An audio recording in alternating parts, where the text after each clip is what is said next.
So hello everyone, new day की new energy के साथ आप सबका बायोलॉजी की दुनिया में स्वागत है। आज हम डिस्कस करने वाले हैं यूनिट 7 जेनेटिक्स एंड इवोल्यूशन। इसमें आपके आते हैं 3 चैप्टर, राइट। पहले प्रिंसिपल क्या आते हैं इनहेरिटेंस के, फिर कंसेप्ट आता है कि इनहेरिटेंस का कंसेप्ट क्या है, क्या चीज एक जनरेशन से दूसरी जनरेशन जाती है। थर्ड आता है इवोल्यूशन, कैसे चीजें बनी, क्या फॉर्मेशन हुई, क्या हुआ क्या नहीं हुआ, बहुत सारा कंसेप्ट है। देखो इवोल्यूशन का कंसेप्ट अगर आप मॉडर्न की बुक, दिनेश की बुक देखोगे तो बहुत ज्यादा लेंथी है, बट यहाँ पे मैंने बस फिक्स चीजें थोड़ी सी एड ऑन की हैं, बहुत ज्यादा नहीं ऐड किया, उतना ही एड ऑन किया है जो कि आपके टैट लेवल के लिए इंपॉर्टेंट है। इसीलिए उसकी हर एक चीज आपको लर्न करनी है। तो जैसे कि मैं आपको पहले ही लर्न करने को देती हूँ कंसेप्ट, तो अब आपको बताना है कुछ क्वेश्चन से, 4-5 क्वेश्चन के आंसर कीजिए, then we started today class. So now first question is, जो डाउन सिंड्रोम आता है वो ऑटोसोमल डिसऑर्डर है या एलोसोमल डिसऑर्डर है? देखो एलोसोमल आपको पता है सेक्स क्रोमोसोम को बोलते हैं, तो राइट, ठीक है, ये है। और ये किसी को भी हो सकता है, इस जेंडर स्पेसिफिक नहीं है। और जो एलोसोमल होता है वो जेंडर को बहुत ज्यादा अफेक्ट करता है, जैसे कि मेल में फीमेल के करेक्टर आ जाना। और आजकल ये मतलब कि बोलते हैं ना कि बॉडी मेल की है, फीलिंग फीमेल की है, बॉडी फीमेल की है। तो ये पता क्यों आ रहा है? ये मेन हार्मोनल चेंजेस, जैसे कि फीमेल है, अगर वो टेस्टोस्टेरोन हार्मोन का इंटेक करने लग जाए तो वो मैन की तरह बनने लग जाएगी, फेशियल हेयर, साउंड चेंज, वो जेनिटल एरिया तो नहीं चेंज होंगे बट उसके वो जेस्चर चेंज हो जाएंगे। वैसे ही अगर मेल में फीमेल हार्मोन का इंजेक्ट करवाए तो उसमें भी वही जेस्चर, बॉडी विशेष चेंज ना हो। तो ये हार्मोनल अनबैलेंस जो हो रहा है ना, इसकी वजह से ये डिसऑर्डर्स आ रहे हैं, ठीक है, ये आता है। तो ये ऑटोसोमल डिसऑर्डर है। नाउ नेक्स्ट क्वेश्चन इज, एक जनरेशन में ये बीमारी है, दूसरी जनरेशन में ये प्रॉब्लम तो नहीं है, ये तीसरी जनरेशन में प्रॉब्लम नहीं है, इस टाइप का चेकअप किस में होता है, मतलब किस टाइप की एनालिसिस में ये होता है? एक वर्ड स्पेसिफिक बोला था कि हम वो एनालिसिस करते हैं जिसकी वजह से हमें पता लगता है, right. Pedigree analysis. Breeder disease का अदर नेम, ब्रीडर डिजीज का अदर नेम, सभी रिपीट करेंगे। देखो हो सकता है कि कई बार जैसे फर्स्ट आंसर कोई करता है तो मैं उसका आंसर बोल देती हूँ, तो इसका मतलब ये मत सोचना कि आप नहीं लिखोगे, आप लिखोगे तो आपको याद हो जाएगा, मेन बात ये है, और आपकी एक्टिवनेस भी पता लगेगी। तो हीमोफीलिया। अच्छा, थैलेमीशिया डिजीज किससे रिलेटेड है? थैलेमीशिया डिजीज किससे रिलेटेड है? थैलेमीशिया ब्लड से रिलेटेड है, ये क्वेश्चन आया था पहले भी, ठीक है। एम्फीसीमा नहीं पूछा मैंने, ठीक है, याद रखिएगा एम्फीसीमा है, आपको लगा होगा थोड़ा थोड़ा सेम सेम वर्ड है, ब्लड से रिलेटेड है। नाउ नेक्स्ट क्वेश्चन इज, अगर बेस सेम है बट फंक्शन वर्क कर रहा, डिफरेंट वर्क कर रहा है, तो वो किस टाइप के ऑर्गन, होमोलोगस, वेस्टिजियल या एनालोगस? बेस सेम है, राइट, होमोलोगस, ये याद रखिएगा। अच्छा, कल हमने एक चीज की थी कि मेल का मतलब जो मेल का पेनिस होता है वो फीमेल के किस ऑर्गन, एक वर्ड यूज किया था कि उसके वो होमोलोगस है, बेस सेम है, बाकी बाद में इवोल्व नहीं हुआ, सी से वर्ड था, किसी को याद है? तो डिफरेंट क्वेश्चन था, और ये क्वेश्चन आया है पीछे, पता नहीं किस पेपर में देखा था, आया है, क्लाइटोलिस, क्लाइटोलिस कुछ ऐसा जैसा ही था, ठीक है। सो ये आ गया। अच्छा, कई बार होता है कि पुरानी जनरेशन का कुछ नया आ गया, डेवलप हो गया, तो पूंछ डेवलप होगी, किसी की स्किन ब्लैक सी डेवलप होगी जो पहले होती थी, क्योंकि ह्यूमन से आता है, तो उसे क्या बोलते हैं? वेस्टिजियल ऑर्गन, सॉरी वेस्टिजियल कहाँ बोलते हैं, एटाविज्म बोलते हैं। वेस्टिजियल वो होते हैं कि जिनका रोल प्ले पहले था, अब रोल प्ले नहीं है, ठीक है, ये आते हैं। तो चलिए अब टॉपिक को स्टार्ट करते हैं। So unit 7 genetic and evolution, जिसमें कि फर्स्ट कंसेप्ट आता है प्रिंसिपल ऑफ इनहेरिटेंस। ओहो, एक क्वेश्चन तो पूछना भूल ही गई जो मैंने पूछना है आपसे। देखो, माना अगर एक रेड फ्लावर है, एक व्हाइट फ्लावर है, इससे पिंक फ्लावर बनता है। तो ये किसका रीजन है? इनकम्प्लीट डोमिनेंस या कंप्लीट को डोमिनेंस का? किसका मतलब किसकी वजह से ऐसा होता है? जैसे कि फ्लावर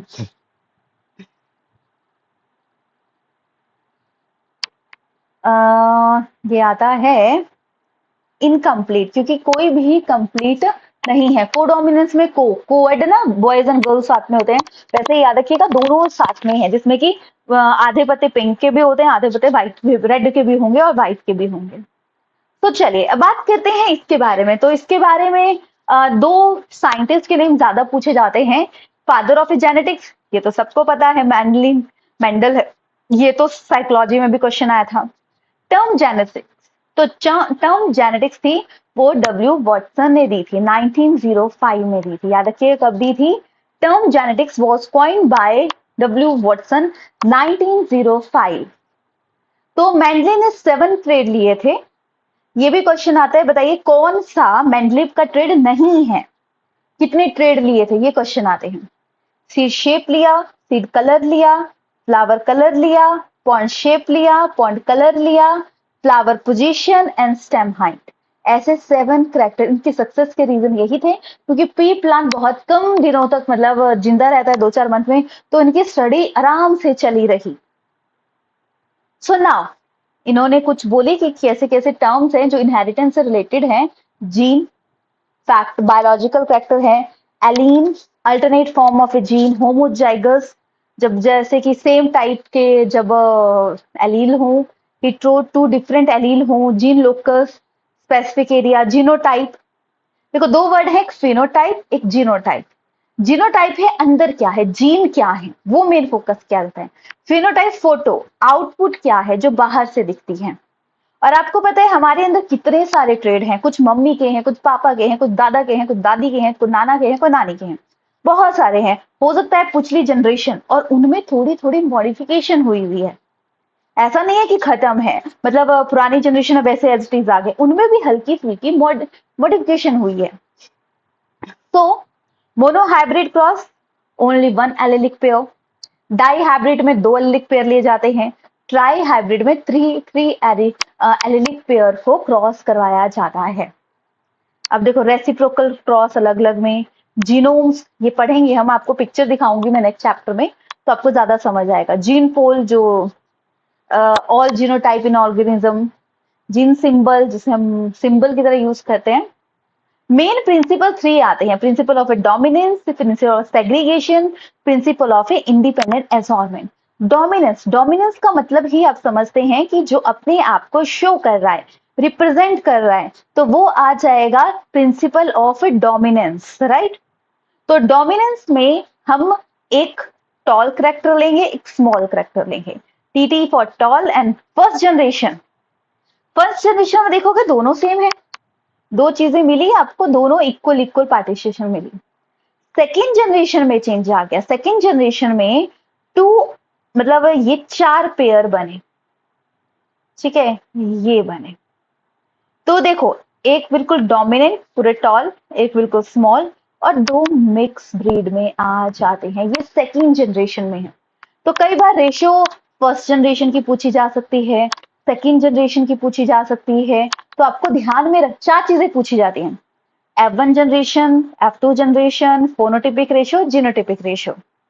तो याद रखिएगा फोनोटिपिक बाहर को दिख रहा है, देखो इन दोनों में जो डोमिनेंट है वही अपने आप को हमेशा शो करेगा, ठीक है। तो फिनोटिपिक क्या मतलब होता है, जो सामने से दिख रहा है तो 3:1 रहेगा, पर अंदर क्या है मेन हम उस पर फोकस करेंगे, तो 1:2:1। तो ये चीज हमेशा ध्यान में रखना कि जीनोटिपिक रेशियो पूछी है, फोनोटिपिक पूछी है, F1 जनरेशन की बात की गई है, क्योंकि F1 में इक्वल इक्वल डिवीजन आती है। ये पॉइंट को आपको ध्यान में रखना है। फिर आता है principal of A segregation, purity of A gametes, ठीक है, 3 है, ठीक है। प्योरिटी ऑफ ए गैमेट्स बोला जाता है, जैसे कि व्हेन हम पेयर को कॉन्ट्रैक्ट करेंगे, हाइब्रिड करवाएंगे, मिक्सअप करेंगे, और फिर भी हमें चाहिए एक प्योर ब्रीड। तो जैसे कि माना येलो ग्रीन का करवाया, फर्स्ट जनरेशन सेम रहती है, ठीक है, F2 में सेम रेशियो रहेगी। तो अब हमें प्योरिटी चाहिए, तो प्योरिटी के लिए दो टाइप के क्रॉसेस करवाए जाते हैं, एक टेस्ट क्रॉस F1 जनरेशन का।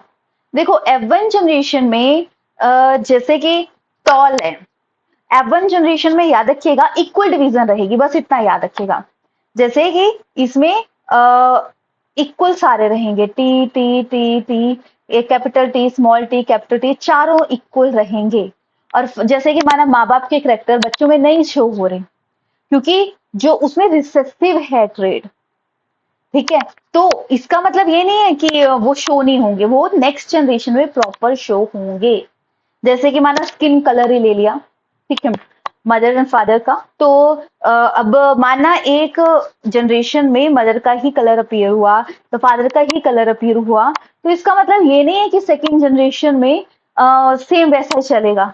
हो सकता है जैसे कि एक पेरेंट वाइट है, एक ब्लैक है, डार्क स्किन है, तो फर्स्ट जनरेशन में उनका क्या हुआ, मिक्स जैसा हुआ, मतलब ना प्योर वाइट ना, तो हो सकता है उससे नेक्स्ट जनरेशन में एक बिल्कुल वाइट हो, एक बिल्कुल डार्क हो, और एक मिक्स ब्रीड हो, ऐसे हो सकता है।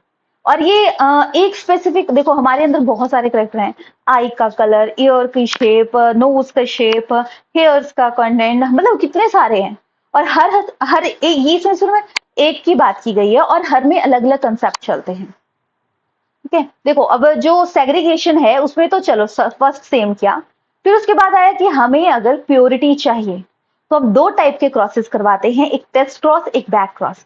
टेस्ट क्रॉस में हम रिसेसिव के साथ क्या करवाते हैं, मतलब रिसेसिव के साथ हम क्या करते हैं, मिक्सअप करवाते हैं, ठीक है, तो हमारे पास इक्वल 1:1 रहती है। और दूसरी बात करें बैक क्रॉस में, हम इसमें डोमिनेंट के साथ करवाते हैं। ये अगर इनके बारे में डिटेल पढ़ना हो ना तो बहुत ज्यादा बड़ा कंसेप्ट है कि क्या है क्या नहीं है, तो जस्ट सेग्रीगेशन के अंदर सेग्रीगेशन हमें अलग करना है। तो अगर हमें रिसेसिव चाहिए तो हम उस तरीके से ट्रेड करवाएंगे, और मतलब ये कई बार ना आर्टिफिशियल तरीके से कुछ चीजें बनाई जाती है, वहां पे रोल प्ले करते हैं। नेचुरल में रेंडमली जो आ गया वो आ गया जीन्स, उसमें थोड़ी ना फिक्स है। देखो इनकम्प्लीट, इनकम्प्लीट हमने पढ़ा अभी, रेड एंड व्हाइट का पिंक बन गया, कोडोमिनेंस दोनों का कॉम्बिनेशन आ गया, ठीक है, ये पता लग गया। अब जीन इंटरेक्शन दो टाइप की होती है, एक इंट्राजेनिक और इंटरजेनिक। इंट्राजेनिक में हमारे कोडोमिनेंस मल्टीपल एलील आ जाते हैं, कोडोमिनेंस मतलब इंट्रा दोनों मिक्स रहेंगे, और इंटरजेनिक में टू और मोर जीन। देखो यहाँ पे इस चैप्टर में डेफिनेशन सबसे ज्यादा इंपॉर्टेंट है, pleiotropy, polyploidy, intergenic, codominance, incomplete dominance, multiple allele, ये चीजें काफी ज्यादा हैं इस चैप्टर में। तो मेनली आपको वो चीजें याद रखनी है कि किसमें क्या चीज बोली जाती है, राइट। सो नाउ इंटरजेनिक में आ गया आपका epistasis, complementary gene, supplementary gene, inhibitory gene and lethal gene. Lethal gene के बारे में हम बाद में पढ़ेंगे, ठीक है, मतलब हेल्थ एंड डिजीज वाले चैप्टर में, बाकी चीजें अभी करेंगे। तो सबसे पहले हम बात करेंगे मल्टीपल एलील, इसका क्वेश्चन आया है। देखो आपको पता है अगर ए एंटीजन है तो बी एंटीबॉडी होती है, ये इसलिए होता है क्योंकि ब्लड क्लैप्स ना कर सके। तो अगर एलील आई ए है तो दूसरे पेरेंट का आई ए होगा और ब्लड ग्रुप ए होगा। अगर ए का ए है दूसरे का बी है तो ए भी ब्लड ग्रुप होगा।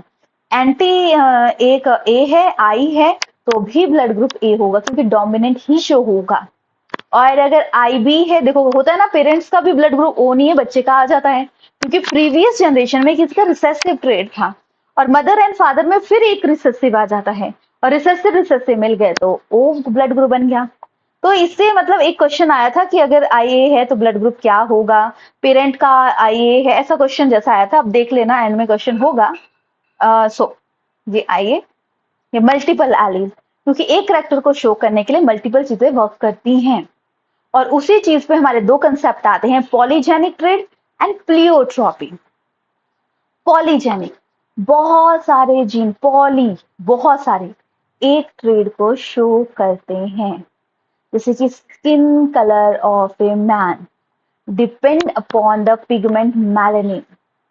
ये पिगमेंट जैसे कि इंडियन है, इंडियन में मेलानिन पिगमेंट होता है, तो उनकी स्किन ऐसी होती है, और जिनकी बिल्कुल वाइट स्किन है कम, तो उनमें मेलानिन का अमाउंट कम होता है, ये याद रखना है। फिर देखो पॉलीजेनिक क्या होता है, प्लियोट्रॉपी। प्लियोट्रॉपी एक सिंगल जीन पूरी, बोलते हैं ना एक मछली पूरे तालाब को गंदा करती है, वैसे ही एक जीन चेंज होने की वजह से पूरी की पूरी प्रॉपर्टी ही चेंज हो जाती है। देखिए सिंगल सेल एनीमिया, एक जीन चेंज होता है और इंसान की पूरी लाइफ डिस्टर्ब हो जाती है।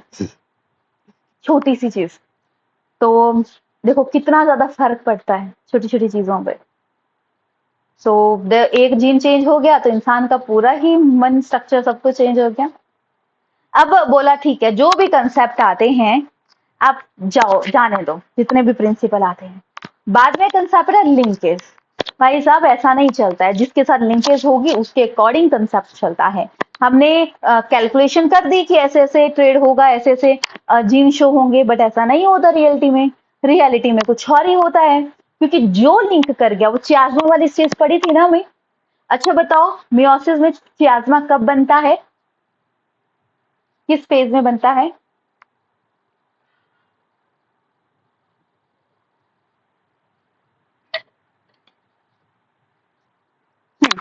और उसमें होती है लिंकेज, ठीक है।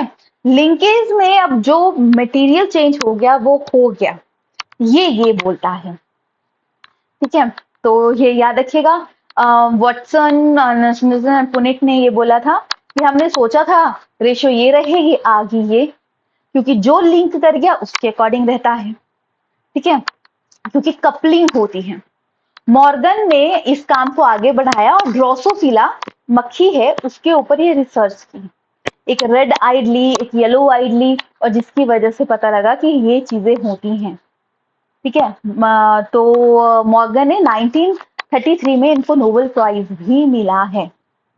तो कब की बात है, हम 20 सेंचुरी 19 सेंचुरी मतलब 2000 चला हुआ है अभी, ये 19 मतलब एक अप्रोक्स 100 साल पहले ये काम हो चुका है। और अभी पढ़ना हो तो अभी तो काफी डीप होगा, हम इसके बारे में स्टडी करते हैं। सो मॉर्गन याद रखिएगा। अब आता है नॉन डिसजंक्शन। हमने ये भी पढ़ा था कि नॉन डिसजंक्शन होती है, जैसे कि होमोलॉग्स डू नॉट सेपरेट। जैसे कि ना हमने पढ़ा था कि अगर ये ज्वाइंट कर रहे हैं तो डिसजंक्शन है, उस मतलब सेपरेट होना है इन्हें। अगर माना सेपरेट ही नहीं हो रहा क्रोमोसोम, उसकी वजह से भी प्रॉब्लम है। Homologous chromosome do not separate disjoint during the meiosis is called a non disjunction. इसकी वजह से भी चेंजेस आ सकते हैं। तो सोचो एक लाइफ बननी है तो कितने सारी चीजें होती हैं, ऐसा करके पढ़ो। हाँ एनाफेज 1 में ये होता है। तो एक चीज देखो, ये समझ आया ना कि कितना मतलब जो हम बने हैं, कितने प्रोसेसेस, कितनी चीजें ये अब हो रही हैं, उससे पहले ये चीज बन चुकी है कि ऐसा इंसान ऐसे ऐसे चीजें होंगी। अब क्या चेंजेस आते हैं नॉन डिस्टेंस लिंकेज की वजह से, चियाज़मा की वजह से, क्रॉसिंग ओवर की वजह से, इनके बेसिस पे जो हमने एक सेटअप किया वैसा नहीं रहता है, वो चेंजेस आते हैं। तो ऐसे स्टोरी के टाइप पढ़ो, हमेशा याद रखना जब भी आप कोई कंसेप्ट पढ़ रहे हो तो ऐसे स्टोरी के तरीके से पढ़ना कि अच्छा ऐसे लाइफ बनती है, अच्छा ठीक है हमने क्रॉस प्रिंसिपल्स पढ़ लिए, फिर भी इनमें चेंजेस आता है। इनमें चेंजेस इस वजह से आता है क्योंकि लिंकेज होती है, क्रॉसिंग ओवर हो रही है, डिसजंक्शन ही नहीं हो पा रही है, टू ब्रेक डाउन ही नहीं हो रहा, तो कैसे? तो एक जीन पूरे में चला जाएगा, उसकी वजह से प्रॉपर्टी वेरी कर जाएंगी। अब कई बार हो सकता है पॉजिटिव चेंज भी, कई वजह से नेगेटिव चेंज भी आ जाता है। तो complete linkage, if linkage is complete there should be parental combination, only no recombination, ठीक है, कंप्लीट हो रहा है। Incomplete produce new combination and progeny due to formation of a chiasma, मतलब प्रॉपर नहीं बन रहा है, डिवीजन नहीं हो रही। अब क्रॉसिंग ओवर जैसे कि स्नैप्सिस, डुप्लीकेशन हो रहा है, क्रॉसिंग ओवर चियाज़मा, मतलब ये केसेस हमने पढ़े हैं पहले। अब सेक्स डिटर्मिनेशन, देखो सेक्स डिटर्मिनेशन आपको पता है ऑटोजोमल जो क्रोमोसोम होते हैं वो सेम होते हैं दोनों में, एक होता है एलोजोमल, ये सभी ऑर्गेनिज्म में ऐसा होता है। बट हमेशा जैसे ह्यूमन है, ह्यूमन में मेल में एक क्रोमोसोम वेरी करता है, फीमेल में सेम रहते हैं, बट हर किसी ऑर्गेनिज्म में ऐसा नहीं होता। किसी में, जिनमें मेल हिट्रोगैमी होता है, मतलब मेल वेरी करता है, जैसे कि ह्यूमन, एक्स एक्स फीमेल में, एक्स वाई मेल। और ग्रॉस हॉपर में क्या होता है, एक्स एक्स फीमेल में रहता है, बट एक लेस अमाउंट रहता है किसमें, मेल में। इसकी वजह से ये वेरी करता है, एक एक्स्ट्रा भी हो सकता है किसी केसेस में और एक कम भी होता है, पर मेन हमने एक्स ओ मतलब कम, जीरो ओ का मतलब है कम है। अब आता है कुछ केसेस में फीमेल हिप्टोगैमी भी होती है, जैसे कि जेड जेड डब्ल्यू, ये रहती है बर्ड फाउल फिशेज में। और एक में अगर ओ है मतलब जीरो, मतलब एक कम है, बटरफ्लाई एंड मॉथ। ठीक है, 26 पेयर क्रोमोसोम होते हैं। एक्स क्रोमोसोम को हम गाइनोस्पर्म बोलते हैं, गाइनोस्पर्म बोलेंगे, और वाई क्रोमोसोम को एंडोस्पर्म बोलेंगे। अब ये जो वेरिएशन आ रही है कैसे आएगी, रिकम्बिनेशन कैसे कंबाइन करें, म्यूटेशन, म्यूटेशन होता है सडन चेंज, एकदम से कुछ चेंज हो गया, कोई बीमारी होगी, कोई क्रोमोसोम आधा हो गया, कोई क्रोमोसोम बढ़ गया, कितना ज्यादा पूरी लाइफ चेंज हो जाएगी। तो वो देखो स्पॉन्टेनियस म्यूटेशन मतलब sudden change, gene point mutation, genes में चेंज हो रहा है, इससे ज्यादा फर्क नहीं पड़ता, पर क्रोमोसोमल जो चेंज होंगे उसकी वजह से सारे फर्क पड़ते हैं। डिलीशन होगी, कोई कम हो गया, डुप्लीकेशन होगी, डबल हो गया, ट्रांसलोकेशन होगी, पोजीशन चेंज होगी, इंसर्शन हो गया, कुछ एड ऑन हो गया, इसकी वजह से चेंजेस आते हैं। अब देखो, अब न्यूमेरिकल कंसेप्ट पढ़ेंगे हम क्रोमोसोम में चेंजेस का। एक आता है एनियोपॉलीप्लॉइडी। इसमें क्या होता है कि number of a multiple basis of a chromosome number. Hyper polyploidy, hyper हमेशा हमें याद रखना, हाइपर का वर्ड का मतलब होता है एक एक्स्ट्रा बढ़ जाना। ट्राइजोमी हो रही है 2n+1, double trisomy 2n+1+1, टेट्राजोमी 2n+2, और हाइपो, हाइपो मतलब कम, नलिजोमी मतलब एक, मोनोजोमी मतलब एक कम होना। मोनो वर्ड जब भी होगा ना तो सिंगल समझ लेना, नलिजोमी टू कम होना। ये क्वेश्चन आए हैं, नलिजोमी, मोनोजोमी, ये क्वेश्चन आए हैं। यू पॉलीप्लॉइडी कंटेन वन और मोर, एक फुल सेट क्रोमोसोम का बढ़ रहा है, जिसमें इसी की वजह से जेनेटिक डिसऑर्डर, क्रोमोसोमल डिसऑर्डर, ये सारे डिसऑर्डर्स होते हैं। सो हैप्लॉइडी ओनली वन मल्टीपल बढ़ेगा, डिप्लॉइडी दो बढ़ेंगे, पॉली में ऑटो पॉलीप्लॉइडी, इसमें क्या होता है एक टाइप का सेट बढ़ जाएगा सारा। एलो में क्या होगा, प्रोड्यूस हाइब्रिडाइजेशन टू क्लोजली, जो क्लोजली रिलेटेड, जैसे कि माना एक आई का कलर है, एक स्किन का कलर है, दोनों करेक्टर बढ़ गए। ठीक है, और इसमें ऑटोप्लॉइडी में सिर्फ जैसे आई का करेक्टर ही बढ़ रहा है, तो वो आते हैं ऑटो पॉलीप्लॉइडी। इतने सारे चेंजेस होते हैं ना। अब देखो जेनेटिक डिसऑर्डर, ये चार्ट को आपको पकड़ना है, और इस चार्ट के बारे में जब तक याद नहीं होता ना तब तक छोड़ना नहीं है। देखो जब भी ये चार्ट वाले क्वेश्चन कि इसके अंदर ये होता है, ये होता है, जब तक आप ना नोटबुक बंद करके बोल नहीं पा रहे हो ना, तो ये मत सोचना कि आपको याद है। अगर बोल पा रहे हो, जैसे कि पेज बंद कर दिया, अच्छा इसके अंदर ये होता है, इसके अंदर ये होता है, इसके अंदर, देखो मैं आपको टारगेट देती हूँ कितना लर्न करना है। अगर माना आपसे 2 ही चैप्टर देते, नो प्रॉब्लम 2 ही करो, बट वो अच्छे से करो। आपको पता है लास्ट टाइम है, लास्ट टाइम में आप पढ़ोगे, फोकस बढ़ेगा। आपको पता है नेक्स्ट वीक आपका एग्जाम होने वाला है, मतलब अप्रोक्स आपके पास 6 दिन 7 दिन है। आज क्या बार है, Friday, right, Saturday, Sunday, Monday, Tuesday, Wednesday, Thursday, Friday, 7 days है। ठीक है, अगले दिन आपका पेपर है।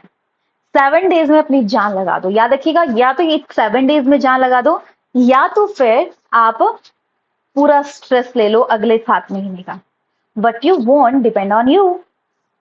देखो और ऐसी बड़ी बात नहीं, आपको चीजें आती हैं, आपने बहुत सारी चीजों का आंसर आप फटाफट करते हो, आती हैं, पर पेपर में जब एकदम से क्वेश्चन आते हैं भूल जाते हैं। क्यों? क्योंकि हमें लगता है हमें लिंक मिलेगा, और पेपर में वो लिंक नहीं मिलता, क्लास में लिंक मिल जाता है, इसलिए हम जल्दी से आंसर कर पाते हैं। इसीलिए ध्यान में रखिएगा, पेपर को जरूर सॉल्व करो। पेपर को माना आपके नोट पेपर है, पुराना पेपर, उसमें टिक लगे हैं तो कोई बात नहीं, अब पढ़ो आंसर को। अच्छा इसका आंसर ये है, ये क्यों है, इसके अंदर ऑप्शन क्या, एक पेपर डेली सॉल्व करो। 7 दिन है, 7 पेपर आप सॉल्व कर सकते हो, और 7 क्वेश्चन कर लिए ना, देख लेना 15 क्वेश्चन उसी में से, 20 क्वेश्चन उसी में से आ जाएंगे। अगर आप पूरा का पूरा जीके नहीं करना है तो मत करो, जीके सेक्शन मैं नहीं बोलूंगी, जीके सेक्शन आप करो, क्योंकि जीके का कोई पता नहीं होता। प्रीवियस मैंने कई सालों के देखे, रिपीटेड बहुत कम क्वेश्चन है, तो जीके को छोड़ो। बायोलॉजी, केमिस्ट्री, साइकोलॉजी, अगर आप 7 दिन 7 पेपर सॉल्व कर लेते हो ना, याद रखिएगा 25 नंबर डायरेक्ट वहीं से, 20 से 25 नंबर वहीं से आ जाएंगे। ये 1-2 घंटा, क्योंकि खुद सॉल्व करने लगेंगे ना तो टाइम जल्दी जल्दी हो जाएगा सॉल्व, तो वो चीज जरूर करो। लगा लो, कुछ दिन काम का मत करो, कुछ दिन सुन लेना, कोई बोल रहा है काम नहीं कर रहे, ये नहीं कर रहे, बस वो काम करो जो सबसे ज्यादा जरूरी है। कि खाना खाना है, खाना तो बनाना पड़ेगा, वो काम कर लिया, बहुत सफाई करनी है, ये करना है, उसको छोड़ो, पहले अपने काम पे फोकस करो। क्योंकि आपको पता है कि आप नहीं लेना चाहते स्ट्रेस, तो आपको पता है क्यों करना है आपने ये चीज, औरों को नहीं पता। आप सबको सिखा नहीं सकते, सिखाने लग गए, बताने लग गए तो आप रह जाओगे। इसलिए focus on your work, right. तो मैंडलिन डिसऑर्डर की बात करें, हीमोफीलिया, देखो 7 मतलब यही डेज है, फिर उसके बाद आप इंजॉय करो, और पेपर वाले दिन पता लग जाता है कि हम कहाँ स्टैंड कर रहे हैं, ठीक है, वरना ये चीजें फिर से वैसे ही स्ट्रेस में पड़नी पड़ेगी। सो ठीक है, क्रोमोसोमल डिसऑर्डर ये ऑटोसोमल, एक है मेंडलियन डिसऑर्डर।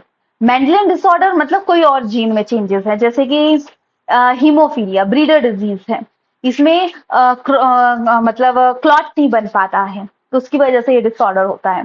कंटिन्यू कट लग जाए, खून ही बहता रहता है, और अंटिल डेथ नहीं हो जाती तब तक। हाँ, बट अब इसकी मेडिसिन बन चुकी है, बट बहुत लोग, कम लोगों में होता है। फीमेल इसका कैरियर होता है, पर फीमेल को होता नहीं है, अफेक्ट मेल करता है। अब बी थैलेमिशिया, ब्लड से रिलेटेड प्रॉब्लम, ये आया था पहले भी। फिर बात करें रेड कलर, मतलब रेड कलर ग्रीन दिखाई देता है, ठीक है, ये पूछा जाता है कलर ब्लाइंडनेस पर्सन को क्या दिखाई जाता है, कि कौन सा कलर किस में दिखाया जाता है, दिखता है, तो रेड ग्रीन में दिखता है। Mainly in male, rare in female, याद रखिएगा, मेनली इन फीमेल, मेल और रेयरली फीमेल में होता है। सिकल सेल एनीमिया, बताया था ना कि अगर स्टेट चेंज होगी, देखो यहाँ पे सीक्वेंस है, ग्लूटामिक एसिड की जगह अगर वैलिन लग जाता है, जिसकी वजह से एनीमिया की, सिकल सेल एनीमिया की प्रॉब्लम हो जाती है। फिर हीमोकिटोरिया, मेंटल बैकवर्डनेस, मेन पॉइंट याद रखिएगा, हाईलाइट कर लेना। Cystic fibrosis disorder, single autosomal. Wilson disease, toxic level बढ़ जाएगा। फिर एंथोफिल्थेमिया, अब्सेंस हो जाएगी आइस की। हीमोक्रोमेटोसिस, आयरन एक्यूमुलेट हो जा रहा है। फिर आते हैं autosomal disorder, down syndrome, trisomy हो जाएगी, कहाँ होगी, 21st क्रोमोसोम, जिसकी वजह से 46 की वजह से 47 क्रोमोसोम हो जाएंगे, और जिसमें कि broad palm, open mouth, broad forehead, short neck, flat hand हो जाएंगे, ठीक है। टेक प्लेस फिनोमेनॉन डिसजंक्शन के अंदर ये आता है, ठीक है, हमने पढ़ा था ना कि ये चीज सेपरेट ही नहीं होगी तो उसके अंदर हो जाएगा। फिर प्लेट्यू सिंड्रोम, 13th, और इसको ना एक और नाम से बोलते हैं मंगोलिज्म, ये भी याद रखिएगा, ठीक है। मंगोलिज्म किस डिसऑर्डर को बोलते हैं, 21 फर्स्ट पेयर में क्रोमोसोम किस में होगा, ये क्वेश्चन आते हैं। ट्राइसोमी होगी प्लेट्यू सिंड्रोम में 13th क्रोमोसोम में। अब देखो, पता है ये चार्ट पकड़ना है, एक बार पढ़ लिया आपने सारी चीजें, चार्ट पकड़ना है, अपने फोन पे खोल लो, जब तक सारों के बारे में बिना आगे पीछे देखे आपको याद नहीं होता ना, तब तक ये पेज छोड़ना नहीं है, ऐसे करके ही आपको चीजें पढ़नी है, ठीक है। फिर आता है क्रीडू चर्च सिंड्रोम, आर्म, स्मॉल आर्म हो जाएगी 5th क्रोमोसोम की, तो छोटा होना भी प्रॉब्लम है, ठीक है, जिसमें कि वाइडर स्पेस, ऐसा नहीं है कि इसकी वजह से इंसान मतलब ये जो 2-3 डिसऑर्डर है फ्लैटी, उसके बाद इंसान पूरा कुछ बहुत ही बड़ा डिसऑर्डर है। कई बार कुछ नॉर्मल जैसा भी रहता है, कोई ऐसा बड़ा कि बहुत ही डिसऑर्डर आ जाएगा, बीमारी हो जाएगी, वैसा भी नहीं है, कई बार ज्यादा भी हो सकता है। एडवर्स सिंड्रोम ट्राइसोमी 18th में होगी, मेंटल डेफिशिएंसी। फिलेंडेल्फिया, सो इसमें deficiency part of a long arm 22 की। फिर आते हैं सेक्स क्रोमोसोम। अब सेक्स क्रोमोसोम में चेंजेस आते हैं तो ओवरऑल हमारी बॉडी में फर्क आएगा। जैसे कि क्नीफर सिंड्रोम, क्नीफर सिंड्रोम में क्या होता है, 1 एडिशनल एक्स क्रोमोसोम मर जाएगा, एक क्रोमोसोम एक्स्ट्रा हो जाता है, तो इसकी वजह स्टेराइल मेल होता है। मतलब उसका मतलब जो सेक्स क्रोमोसोम है ना, उसमें हमारे जेनिटल एरिया पे सबसे ज्यादा फर्क पड़ता है। स्टेराइल मेल होगा, मतलब male sexual organ proper develop नहीं होंगे क्नीफर सिंड्रोम में। टर्नर सिंड्रोम में इसमें क्या होगा, देखो क्नीफर में एक बढ़ रहा है, टर्नर में एक कम होगा, जिसमें कि स्टेराइल फीमेल होगी। ये भी क्वेश्चन आ सकता है, बताइए किसमें स्टेराइल फीमेल होती है, किसमें मेल स्टेराइल होता है, कौन सा जेनेटिक डिसऑर्डर है, कौन सा कैसा डिसऑर्डर है। बार बॉडी, देखो पता लगता ना कि मेल बॉडी है या फीमेल बॉडी है। तो अगर जैसे कि बार बॉडी एक बॉडी टाइप शो होता है, अगर स्टेन नहीं है, नो स्टेन, तो फीमेल है, अगर स्टेन है तो मेल बॉडी है। इसकी वजह से पता लगता है कि बॉडी मेल की है फीमेल की पेट में। और पेडिग्री एनालिसिस, पेडिग्री एनालिसिस में पता लगता है कि क्या करेक्टर बन रहा है, मतलब कोई हम पूछा जाता ना घुटनों में दर्द है क्यों है, किसी को पहले थी, अच्छा डायबिटीज है, किसी को पहले था जनरेशन टू जनरेशन, ये चीजें पूछी जाती हैं। तो इसके साथ आपका हो गया ये चैप्टर फिनिश। क्वेश्चंस को आप देखिएगा, अप्रोक्स अप्रोक्स अप्रोक्स 27 क्वेश्चन आए हैं, यानी हर बार एक क्वेश्चन आया भी है। सो नाउ नेक्स्ट क्वेश्चन के कंसेप्ट हमने पहले भी पढ़े हैं बायोमोलिक्यूल चैप्टर में, मॉलिक्यूलर बेसिस ऑफ इनहेरिटेंस। तो पढ़ते हैं जेनेटिक मटेरियल। अच्छा मुझे बताओ, वायरस में क्या होता है, डीएनए या आरएनए? वायरस में क्या होता है?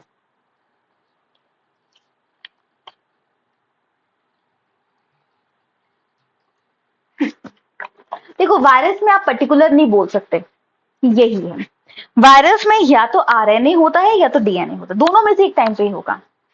हाँ राइट, आरएनए भी हो सकता है, डीएनए भी हो सकता है, पर एक टाइम पे एक ही होता है। मोस्ट ऑफ ऑर्गेनिज्म में जेनेटिक मटेरियल डीएनए होता है, right. Deoxyribonucleic acid, RNA ribonucleic acid. Term तीन वर्ड हम पहले हमने मेंडल के बारे में पढ़ा, पिछले चैप्टर में वॉटसन के बारे में पढ़ा, जेनेटिक की टर्म भी थी। तीसरी चीज हमने अब उसमें लिंकेज का कंसेप्ट पढ़ा, ठीक है, किसने दिया था। अब यहाँ पे जीन का वर्ड आता है, विलेहम जॉहनसन। क्या है? विलेहम जॉनसन। साइंटिस्ट के नेम आपको जब भी पढ़ना है अपने लिख लेना है। हाँ, एक टाइम पे एक ही।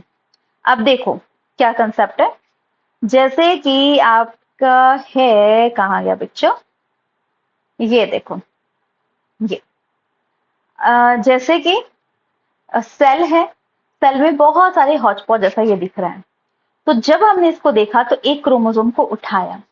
सबसे पहले ना इसी पिक्चर पे जाते हैं हम, जो पहले थी, इसमें वो पिक्चर आ रहा है। देखो सेल है, उसमें बहुत सारे जीनोम निकलते हैं। जीनोम के बाद हमने एक क्रोमोसोम को पकड़ा। एक क्रोमोसोम में ऐसे स्ट्रक्चर है जो लिपटा हुआ है, उसे हम जीन का नाम देते हैं। ठीक है, क्या आता है पहले? Genome, chromosome and gene. ठीक है, ये सीक्वेंस भी पूछा जाता है। ठीक है, ये आ गया। तो फिर अब स्ट्रक्चर ऑफ ए डीएनए कितनी बार किया है हमने, पॉलीन्यूक्लियर चेन है। अच्छा, डीएनए पॉजिटिव चार्ज होता है या negative charge? DNA positive charge होता है या नेगेटिव चार्ज?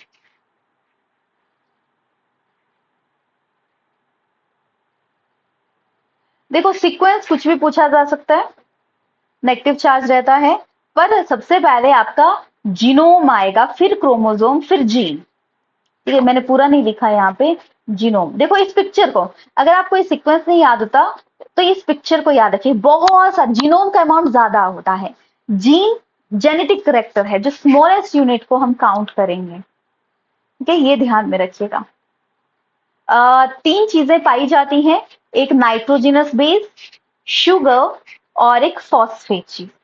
तो नाइट्रोजनस बेस में प्यूरिन एंड पिरामिडिन आता है। प्यूरिन में एडेनिन एंड ग्वानिन, पिरामिडिन में thymine, cytosine and uracil. Nucleotide में दो चीजें होती हैं, साइड में दो चीजें हैं, nitrogen space, pentose sugar.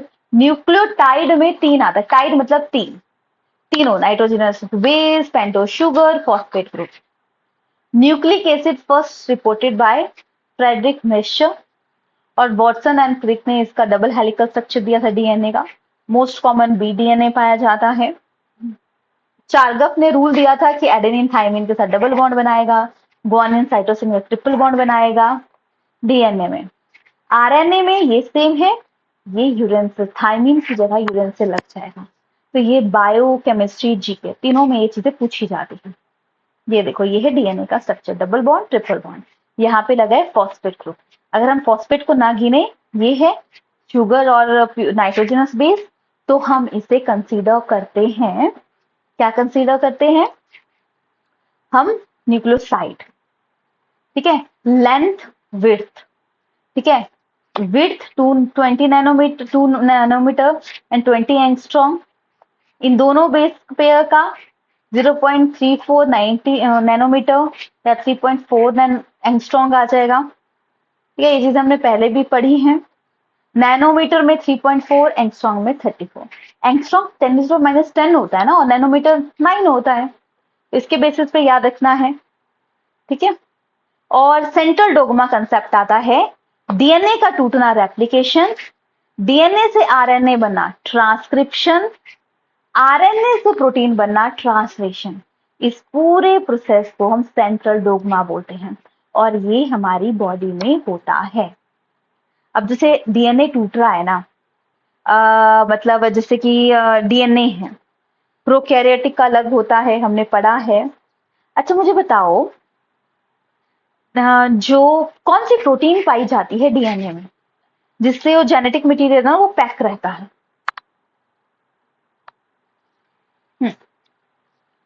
Histone. ठीक है, कितने नंबर होते हैं हिस्टोन के? टोटल कितने नंबर होते हैं हिस्टोन के? 8, 4 in pair and 8 in number. So right. Prokaryotic में आपको पता है वेल डिफाइंड न्यूक्लियस नहीं होता, ये प्लाज्मिड की फॉर्म में रहता है, सर्कुलर होता है, ओपन होता है। यूकैरियोटिक में वेरिएशन है। देखो, ये है हमारा क्रोमोसोम, ऐसी शेप बताते हैं। तो इसके अंदर ये जो फोल्डेड ऐसे ऐसे रोटेट हो रहा है ना, ये जो शेप जैसी बनी है, ये डीएनए की बनी है। और डीएनए के जो रोटेशन है उसके अंदर हिस्टोन प्रोटीन होती है। ठीक है, ये खुल गया, ये देखो, ये पैकिंग है, ये जो दो लाइनों में पैकिंग है ना, इसी वजह से इसको 10 स्ट्रैंड कंबाइन करते हैं। तो एक जो पेयर में कंबाइन है उसे हम न्यूक्लियोसोम का नाम देते हैं। क्या नाम देंगे? न्यूक्लियोसोम। ये देखो, क्रोमोसोम है, बाउंड है ऐसे ऐसे ऐसे ऐसे, एक हमने एक पेयर को उठाया, वो न्यूक्लियोसोम आया, उसके अंदर 8 हिस्टोन है। ठीक है, अब ये आ गया, अब बहुत सारे न्यूक्लियोसोम है, उसे हम क्रोमेटिन का नाम देते हैं। पहले मैं बड़ा भूलती थी, न्यूक्लियोसोम क्या है, जीन क्या है, जीनोम क्या है, फिर मैंने यहाँ पे ये पिक्चर्स देखी, फिर क्लियर हो गया, अच्छा जीनोम पहले, फिर क्रोमोसोम, फिर जीन। जीन इसलिए आया कि जब क्रोमोसोम को ओपन किया, ओपन करने के बाद अब सिंगल तो था नहीं, जिसकी वजह से वो पैक था, वो हिस्टोन प्रोटीन है। और एक बंडल जिसमें कि 8 हिस्टोन है, 4 पेयर हैं, और डीएनए का एक मतलब 10 स्टैंडर्ड डीएनए है, तो उसे हम न्यूक्लियोसोम का नाम देते हैं। और बहुत सारे न्यूक्लियोसोम को हम क्रोमेटिन का नाम देते हैं।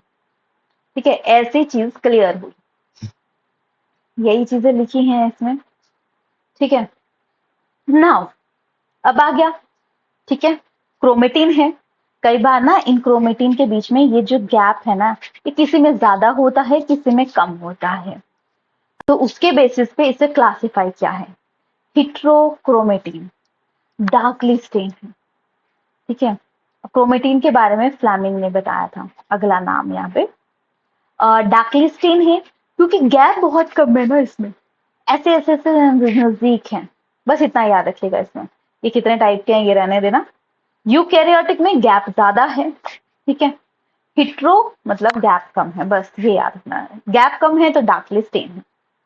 अब जेनेटिक मटेरियल डीएनए ही होता है, इसके बारे में ग्रिफ्थ ने एक्सपेरिमेंट दिया था।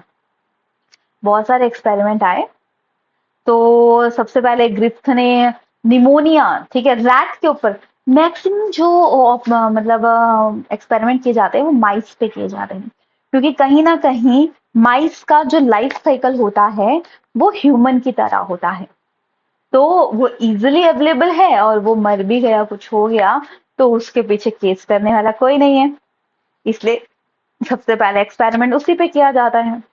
बेचारा कितने सारे जानवर मरते हैं इंसानों की रिसर्च में, ये तो है ही है, कोई भी रिसर्च करने जानवर पे की जाती है, ठीक है। तो ग्रिफ्ट ने दिया, इन्होंने बोला अच्छा ठीक है, हम बैक्टीरियम से बैक्टीरियम स्ट्रेप्टो निमोनिया है, जैसे निमोनिया आते हैं, निमोनिया होता है, तो क्या ये जनरेशन टू जनरेशन जाता है, कैसा, अगर जनरेशन टू जनरेशन जा रहा है तो क्या इसमें फंडे काम करते हैं, क्या चीजें इसमें हो रही हैं, वो बात इसमें की गई है।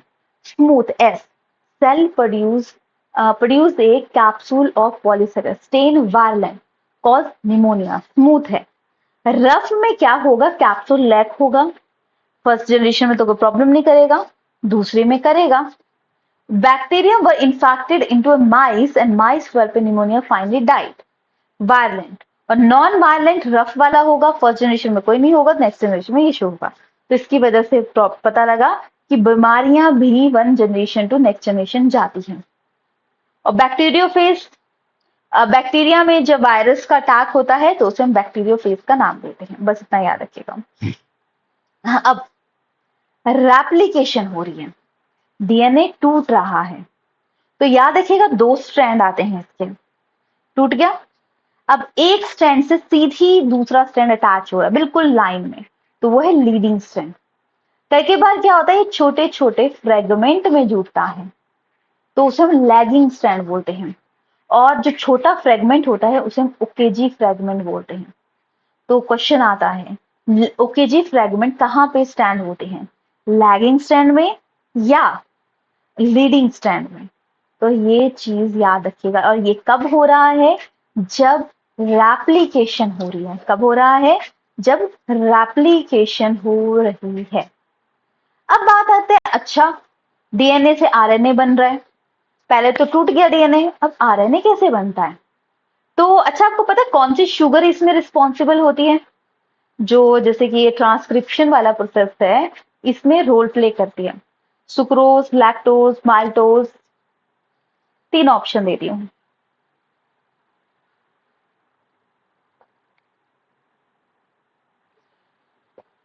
इसमें लैक्टोज रोल प्ले करती है, क्वेश्चन आया था कौन सी शुगर रिस्पॉन्सिबल होती है, इसमें लैक्टोज रिस्पॉन्सिबल होती है, ठीक है।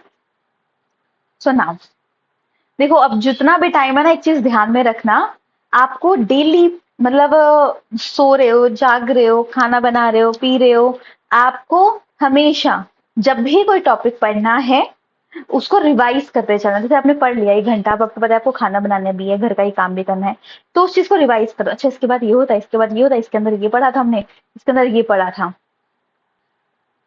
हाँ देखो, लैक्टोज मिल्क शुगर होती है, बट जरूरी थोड़ी ना मिल्क में ही पाई जाती है, औरों में भी तो पाई जा सकती है। मेन उसमें लैक्टोज शुगर होती है मिल्क में, पर और चीजें भी तो होती हैं, ठीक है। तो उसी कारण जो इसके लिए रिस्पॉन्सिबल है, वैसे तो सुक्रोज केन शुगर है, वो तो घरों में हम चीनी की तरह यूज करते हैं, बट मेन कि माल्टोज एक जगह भी होती है, एक जगह पे 2-3 टाइप की शुगर भी हो सकती हैं, जस्ट नॉट कि इवन कि एक ही टाइप की है तो एक ही टाइप की होगी, लैक वर्ड से ही इसे डिनोट किया जाता है। अब डीएनए से आरएनए बन रहा है कैसे, सबसे पहले प्रोमोटर साइट, ठीक है, दूसरा साइट आता है आपका structural gene, template strand, coding strand, यहाँ पे कोड हो रहा है, आपको पता है ना 3 का 5 बन जाता है, 5 का 3 बन जाता है, तो ये पहले प्रोमोटर स्टैंड आया, फिर दूसरा स्टैंड आता है स्ट्रक्चरल जीन, जहां पे कोडिंग चेंज हो रहा है, अब आ गया टर्मिनेट, अब टर्मिनेट हो गया, ऐसे 3 स्टेप में ये प्रोसेस होता है और जो शुगर इसमें रिस्पॉन्सिबल होती है वो आ जाती है आपकी लैक्टोज। मेन बात है, बाकी और चीजें भी होती हैं, जस्ट नॉट इवन वन। अब आरएनए है, 3 टाइप का आता है, messenger, transverse and ribosomal. Messenger का क्या काम होता है? मैसेज पहुंचाने का काम करता है, ठीक है। फिर ट्रांसफर करने का काम करता है। आरएनए ये ट्रांसलोकेशन में मदद करता है क्योंकि इससे प्रोटीन बन रही है ना।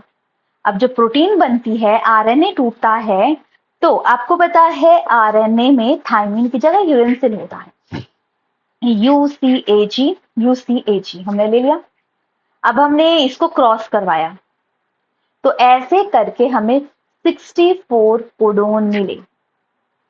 64 में से 61 तो रोल प्ले कर रहे हैं आगे बढ़ने का, ठीक है।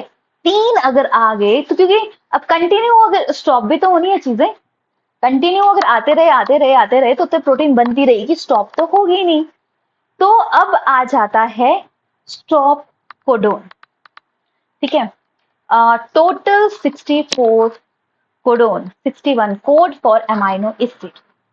तो इसमें पूछा जाता है कितने कोड बनते हैं, कितने स्टॉप कोडोन है, कितने इनिशिएशन कोडोन है।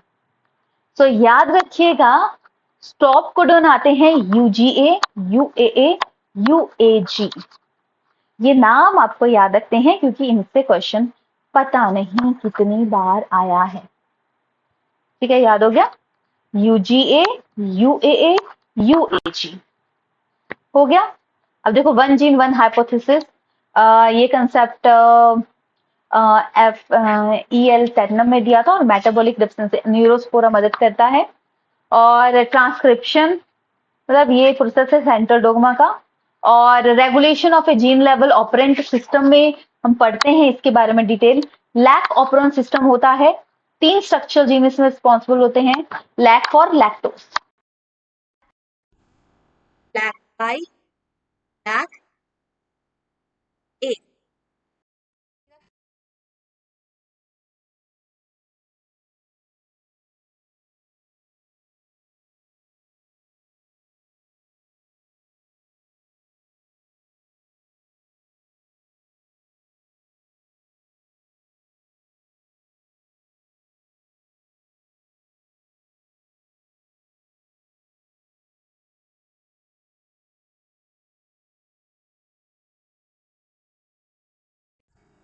वॉल्यूम आ रही है?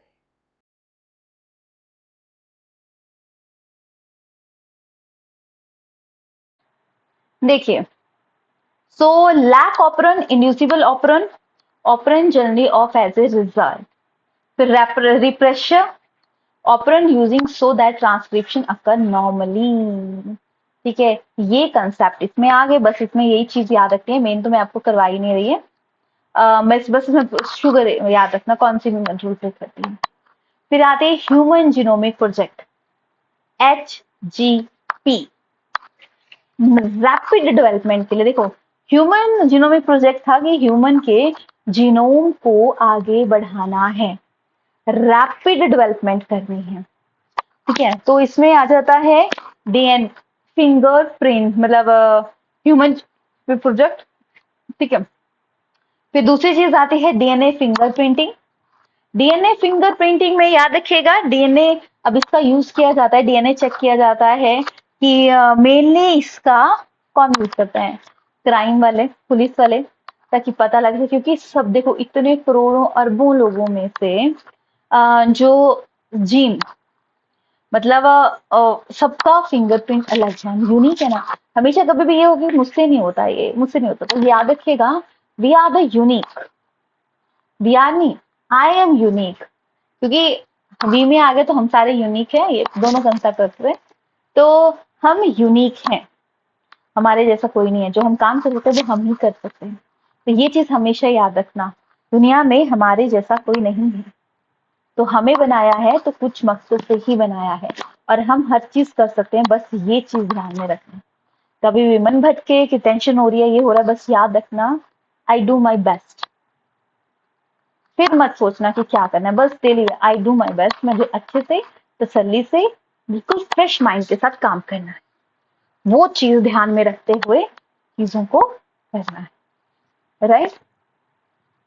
सो ये देखो इस चैप्टर में मेन इंपॉर्टेंट यही है, लैक कौन सी है, हिस्ट प्रोटीन कौन सी है, कोडोन कितने हैं और स्टॉप कोडोन कितने आते हैं, और कई बार इनिशिएशन कोडोन भी पूछा जा सकता है। तो कई बार यहाँ पे AUG की जगह TUG भी दिया जाता है, आजकल ये चेंज हो रहा है, ठीक है। तो AUG की जगह TUG ध्यान में रखिएगा, ये थोड़ा सा चेंज है क्योंकि एरन थायमिन के साथ बॉन्ड बनाता है, उसके बेसिस पे ये क्वेश्चन पूछ लिया जाता है। तो मैंने आपको बता दिया कि ये चेंजेस की वजह से ये क्वेश्चन पूछा जाता है, तो ये आपको ध्यान में रखना है, ठीक है। तो देखो अब जैसे कि माना आपने चैप्टर पढ़ा, तो आपको एक चीज करनी है। अच्छा इसके अंदर देखो एक क्वेश्चन 2013 में आया है, ठीक है। फिर ये ऐसे कंसेप्ट याद रखते हैं। देखो हरविंद खुराना जीन थेरेपी, देखो ये नया वर्ड है, आगे है इनके बारे में। फिर कौन सा स्टॉप है, पॉलिएस्टर बॉन्ड, DNA की विड्थ, DNA फ्रैगमेंट कैसे चार्ज होता है, टर्मिनेशन कौन सा है, इनिशिएशन क्या है, और amino acid attach to tRNA at it third end. देखो इसके इसमें कुछ 2-4 क्वेश्चन आप देखोगे थोड़े डीप भी हैं, वो कंसेप्ट मैंने नहीं करवाए क्योंकि इतना मतलब कई बार कुछ होता है कि हम बहुत डीप पे जाएं तो हमें पूरा चैप्टर पढ़ना पड़ेगा और उसमें से बहुत कम चांसेस होते हैं कि वो चीज आए, तो अभी हमने उस चीज पे जाना ही नहीं है, क्यों। तो ध्यान में रखिएगा कि आपको इसमें DNA का स्ट्रक्चर किसने दिया, क्या दिया। अच्छा मुझे बताओ, देखो 3 चीजें की हमने, जेनेटिक्स के father, term gene, term genetics, ये याद रखिएगा, किसने दी, क्या दिया, क्या नहीं दिया, क्योंकि इसे 1 बाय 1 क्वेश्चन आया है। हो सकता है कोई क्वेश्चन मैंने डायरेक्टली इस चैप्टर में ना दिया हो, कई बार कुछ क्वेश्चन जैसे कि मैचिंग हो तो वो किसी और चैप्टर में भी इंक्लूडेड होते हैं, तो कुछ कॉमन टॉपिक भी आते हैं, ये तो बायोमोलिक्यूल से काफी ज्यादा रिलेटेड है। चलो एक क्वेश्चन का आंसर कीजिए। DNA से RNA बनने के प्रोसेस को हम क्या बोलते हैं, DNA से RNA बनने के प्रोसेस को हम क्या बोलते हैं। अच्छा DNA से RNA, RNA से प्रोटीन बन रहा है, इस पूरे स्टेप को हम किस नाम से जानते हैं, ये पूरा प्रोसेस हो रहा है, राइट, सेंट्रल डोग्मा। देखो चीजें आप आंसर करते हो यानी आपको आती हैं, पेपर में कंफ्यूज होते हैं, तो इसलिए ये चीज ध्यान में रखिएगा। पेपर को पढ़ने की मेन मैंने जो पॉइंट नोटिस किया कि हम क्वेश्चन को करने में लैक इसलिए हो जाते हैं क्योंकि हम आज डिजिटल दुनिया से जुड़े हैं, तो हमारी पढ़ने की ताकत कम हो गई है और जब पेपर आता है तो हम उसमें कंफ्यूज हो जाते हैं। उस पढ़ने की ताकत को अपने बढ़ाना है थ्रू प्रैक्टिस, इसलिए हर दिन एक पेपर सॉल्व करने की कोशिश करो, फटाफट कर लो कि क्या आता है क्या नहीं आता है थोड़ा सा, क्योंकि 7 दिन है उसके बाद कोई भी नहीं बोलेगा पढ़ो आप ये करो वो करो, लास्ट टाइम है, लास्ट आपका रिवीजन आता है। नाउ अब आता है इसका लास्ट चैप्टर जिसका कि नाम है, क्या नाम है, इवोल्यूशन। इवोल्यूशन क्या मतलब होता है, इवोल्यूशन मतलब ग्रोथ। देखो हमने 1 आवर में हमने 2 चैप्टर कर लिए, इसी को करने में हमने 3 डेज लगाए थे। 3 डेज में कैसे लगाए थे, 35 40 मिनट की हमारी क्लास होती थी, तो ओवरऑल उसी हिसाब से तो हमारा उतने टाइम में कंप्लीट हो गया, डिटेल तो हमने डिस्कस की ही सारी, तो ओवरऑल आपका एक एक दिन में सारी चीजें डिस्कस हो रही हैं। शॉर्ट तो मैंने बहुत कम चीजें की हुई हैं, जो रिपीटेड हैं या कुछ भी है। सो इवोल्यूशन जिसमें मॉडिफाई हो रहा है, टर्म इवोल्यूशन हर्बर्ट स्पेंसर। याद रखिएगा जो चैप्टर का नाम है उसकी टर्म किसने दी, किसने उसके बारे में बोला, ये चीज तो आपको याद रखनी ही रखनी है। Term evolution was coined bye Herbert Spencer, और आपको पता है लाइफ एग्जिस्ट हुई थी, जो बहुत सारी हाइपोथेसिस आई, बहुत सारे कंसेप्ट आए, पर जो मेन चलती है बिग बैंग थ्योरी। जल्दी से बताएंगे बिग बैंग थ्योरी किसने दी थी, बिग बैंग थ्योरी किसने दी थी, राइट, जॉर्ज लेमात्रे ने बिग बैंग थ्योरी के बारे में बोला था। अब कैसे लाइफ बनी, किसने बोला, लिविंग से बनी, किसने नॉन लिविंग से बोला, अलग अलग कंसेप्ट चलते हैं। सो वन बाय वन हम वन थ्योरी के नाम करेंगे, और अगर किसी के साइंटिफिक नेम है तो उन्हें भी, मतलब किसी थ्योरी के बारे में उनका साइंटिस्ट का नाम भी लिखा है तो वो भी याद रखना है आपको। जैसे कि abiogenesis, spontaneous creation, proposed by von Helmont. Life originates from non-living decaying matter. ठीक है, ये बोला। और फिर बायोजेनेसिस लिविंग से बना, प्री एग्जिस्टिंग सेल से। फ्रांसिस्को रेड्डी ने बोला pasteurization experiment, pre existing cell like protista bacteria से लाइफ बनी। फिर आता है cosmozoic extra terrestrial interplanetary theory, जो कि प्रपोज बाय रीचर ने किया था, स्पोर के थ्रू डेवलप हुई। ऑपरन हेल्डन थ्योरी, वाटर बॉडी से डेवलप हुई, नॉन लिविंग से लाइफ एग्जिस्ट करी। ये याद रखिएगा, ऑपरन एंड हेल्डन ने दी थी।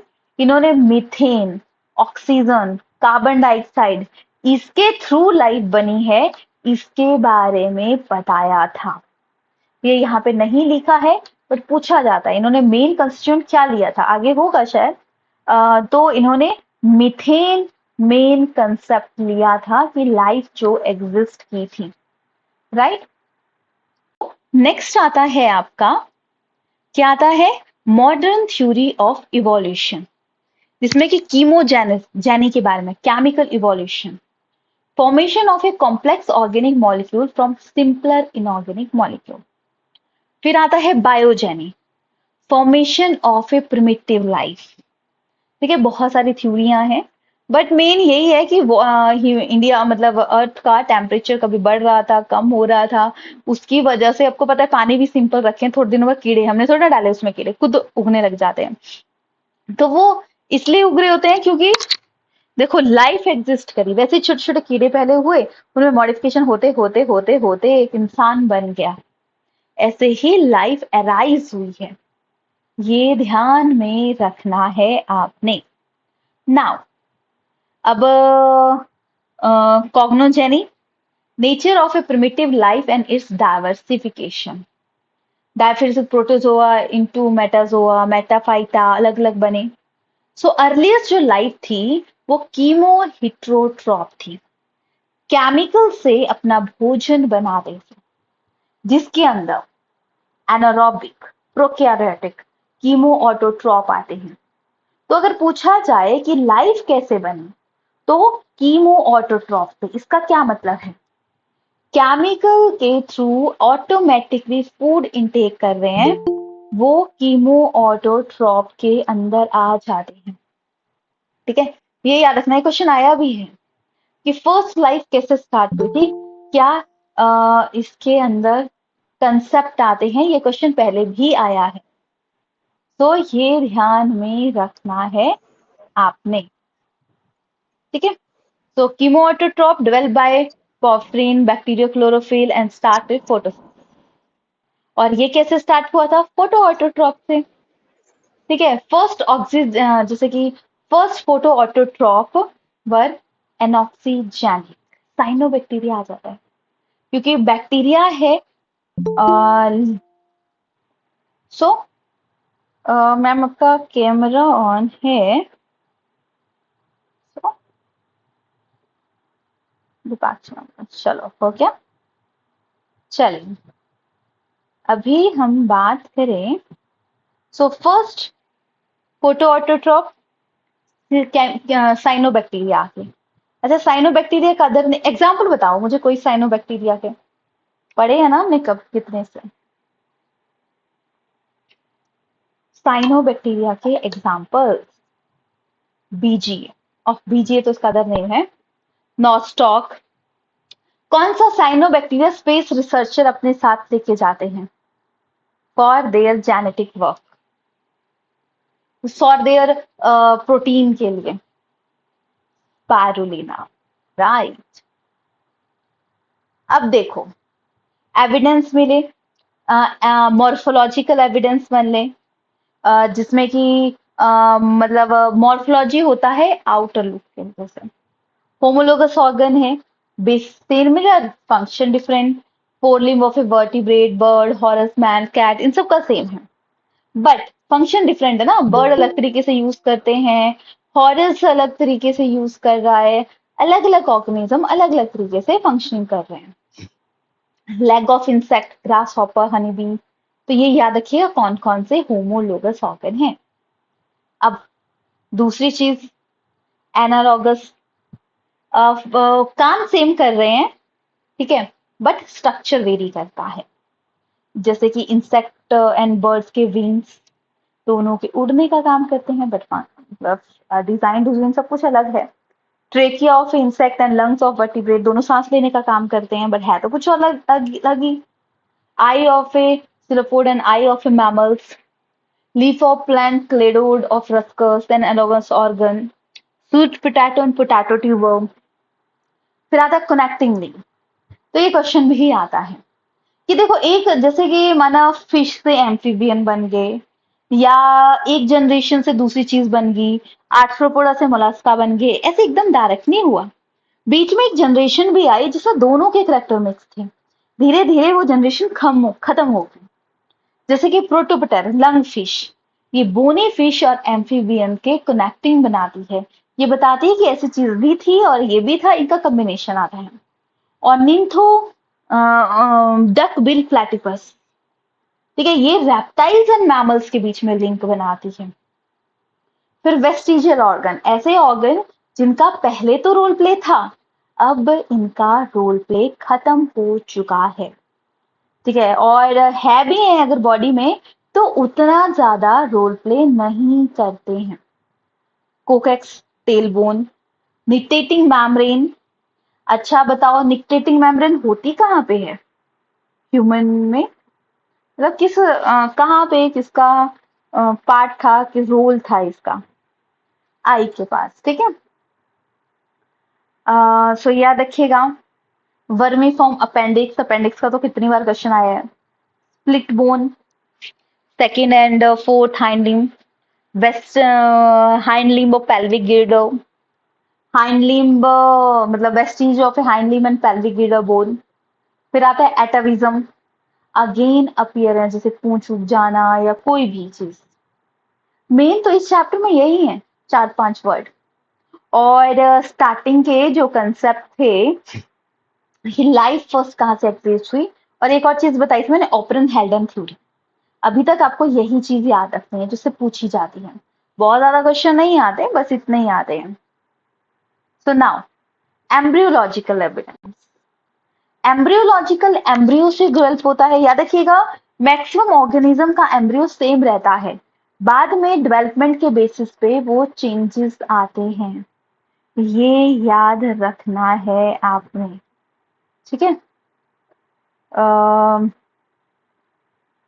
तो ये चीज ध्यान में रखनी है। So now, so temporary embryonic structure, all embryo look similar. Recapitulation theory Von Baer ने दी थी। Generalize feature like brain, spinal cord, axial, skeleton, aortic. फिर पैलेंटोलॉजिकल एविडेंस, इसमें थोड़ा सा याद रखना है कि लाइफ पहले ऐसी थी, कैसे पता लगा? फॉसिल्स मिले, फॉसिल्स मतलब अवशेष मिले कि हाँ ऐसा था पहले। तो फॉर एग्जाम्पल मिसिंग लिंक, उनके अवशेष मिले, जैसे Archaeopteryx. Missing link reptiles and bird के बीच में मिसिंग लिंक है, जिनमें दोनों के करैक्टर आते हैं। अब टेरिडोस्पर्म, फर्न एंड जिम्नोस्पर्म के बीच में डिफरेंस है। पॉलीजेनिक स्टडी, पॉलीजेनिक स्टडी होती है इवोल्यूशन। डायनासोर के बारे में हमने पढ़ा था, रेप्टाइल्स में आते हैं, रेप्टाइल्स में Jurassic period and Mesozoic era के अंदर ये ग्रो करते हैं। ठीक है, देखो सभी का एम्ब्रियो सेम है।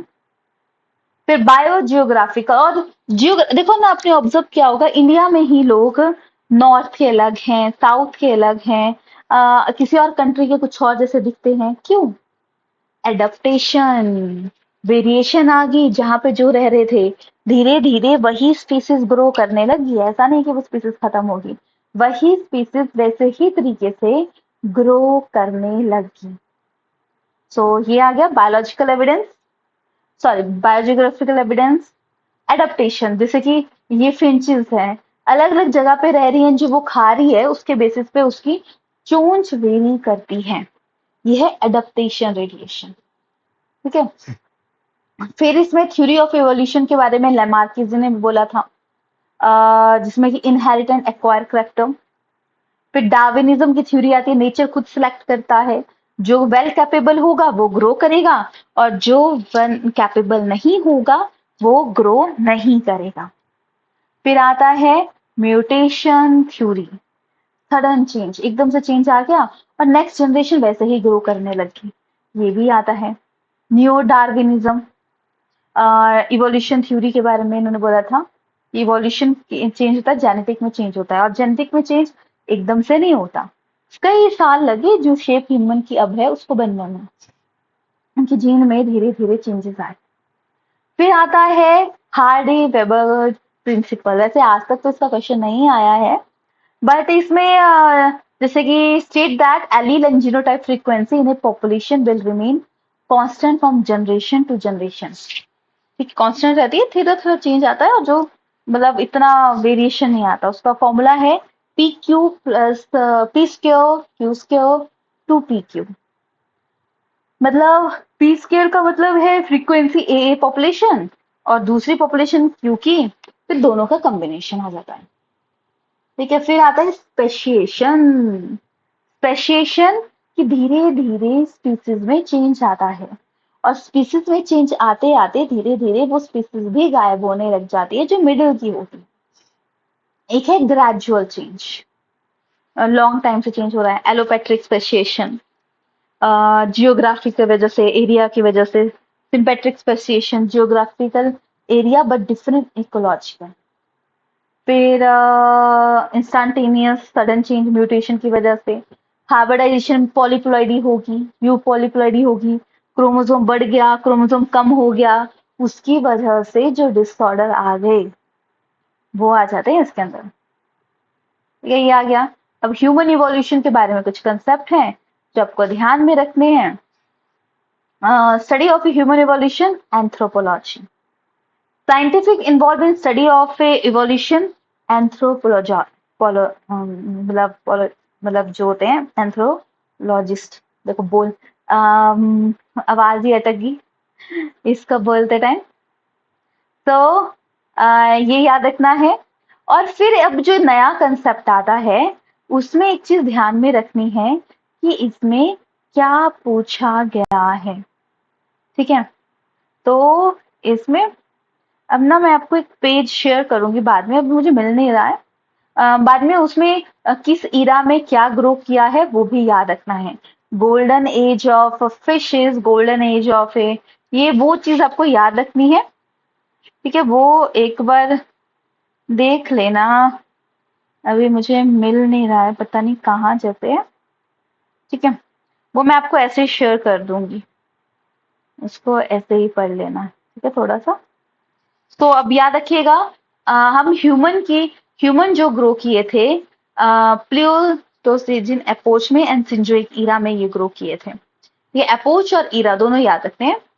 अर्ली जो आती है एपोच, उसमें होमो हैबिलस ग्रो किए थे। अर्ली ट्रूमैन, देखो ये मैंने बहुत छांट के चीज लिखी है और इसमें सारे ही पॉइंट अपने आप में इंपॉर्टेंट है, जैसे कि early Pliocene epoch, Homo habilis, early Trueman, first homo like hominid. फिर आते हैं मिड, जिसमें इरेक्ट मैन बोलते हैं, Java man, Java ape man. फिर Homo erectus pekinensis, common called a Peking man, first human use fire. फिर late Pliocene epoch, Homo sapien sapien, modern man started in Neolithic age. ठीक है, ये याद रखिएगा। प्रिमेट called डायोपिथिकस gorilla इसमें आ जाते हैं, जो मोर लाइक मैन करेक्टर रहते हैं। रैम्पिथिकस चिंपैंजी आ जाते हैं। तो याद रखिएगा जावा मैन किससे बोलते हैं, होमोसैपियन किसने फायर सिखाया सीखा, किसने जो ट्रू मैन किसे बोलते हैं, जहां से हैंडीमैन किसे बोलते हैं, टूल मेकिंग किसने स्टार्ट की, ये सारे कंसेप्ट। सो देखो इस चैप्टर में कितने ही क्वेश्चन हैं, इजी इजी हैं। जावा मैन किसे बोलते हैं, फर्स्ट मैन, क्लाइटोलिस, ये आ गया होमोलोगस, फॉसिल्स। तो ये छोटे इजी इजी से कंसेप्ट्स हैं, जो इससे पूछे जाते हैं। यानी ओवरऑल एक क्वेश्चन इसका आता ही आता है। तो एक क्वेश्चन के लिए इतना इनफ है और इसी में से आ जाएगा। ये मत सोचिएगा कि इसमें से कुछ मिसिंग होगा या इसी में से चीजें आ जाएंगी। तो देखो 1 आवर में आपका पूरा का पूरा यूनिट हो गया। और हमने सारे देखो मेन क्लासेस में हम क्या करते हैं, एक एक वर्ड को डिटेल पढ़ रहे हैं, एक एक चीज को पढ़ रहे हैं, क्वेश्चनिंग ज्यादा कर रहे हैं। यहाँ पे एक चीज कम है कि हम क्वेश्चनिंग कम कर रहे हैं और साथ साथ में हम कंसेप्ट तो पूरा ही कर रहे हैं, कंसेप्ट तो हमने छोड़ा ही नहीं। तो इसलिए 10 लेक्चर में आपका पूरा का पूरा रिवीजन हो गया। तो वो बहुत ज्यादा मैटर करता है और आप भी पढ़ के आ रहे हो जिससे आपको फायदा है। तो ये तो होता है आपका यूनिट 7 फिनिश। कल के लिए आपको यूनिट 8 लर्न करके आना है, ठीक है। 8 में ह्यूमन हेल्थ एंड डिजीजेस है और माइक्रोब्स का आता है और थर्ड की strategy of enhancing food production. एक लॉन्ग है बाकी 2 शॉर्ट है, उनमें कुछ भी नहीं है, आपको आती भी है चीजें वही है। ठीक है, ये तो था आज का आपका 7th क्लास यूनिट के बारे में।